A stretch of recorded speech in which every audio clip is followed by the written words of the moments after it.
कहानी कुछ पुरानी है, लेकिन उसमें मौजूद सबक आज भी ताज़ा है। एक गांव था जिसका नाम नूरपुर था। उस गांव में कई किसान रहते थे, लेकिन उन सब में अहमददीन सबसे मुख्तलिफ था। वो एक सादा दिल, मेहनती और उसूल पसंद किसान था। उसकी जिंदगी का मकसद सिर्फ दो बातें थीं, मेहनत और दियानत।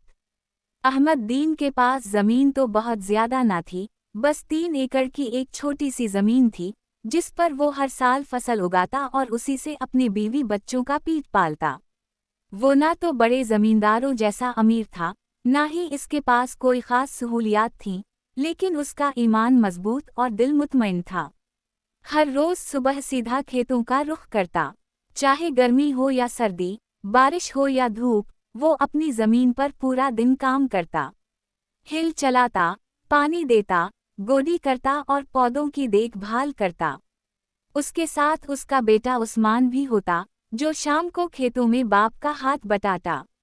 अहमददीन का उसूल था कि किसी को धोखा ना दो, फसल में मिलावट ना करो और मजदूरों को पूरा हक दो।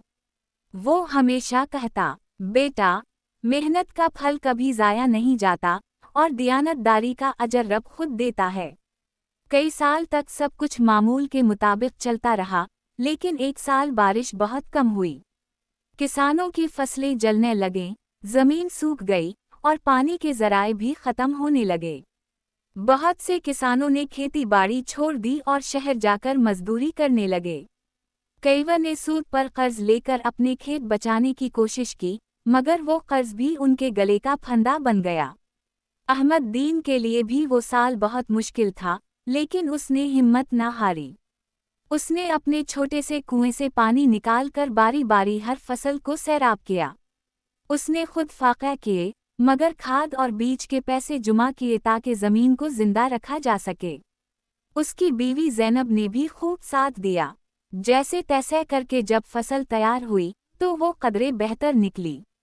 बाकी किसानों की फसलें या तो जल गईं या आधी रह गईं, मगर अहमददीन की ज़मीन ने उसे मायूस ना किया। उसने अपने बेटे से कहा, देखा बेटा, अगर हमने हार मान ली होती, तो आज ये सब ना होता।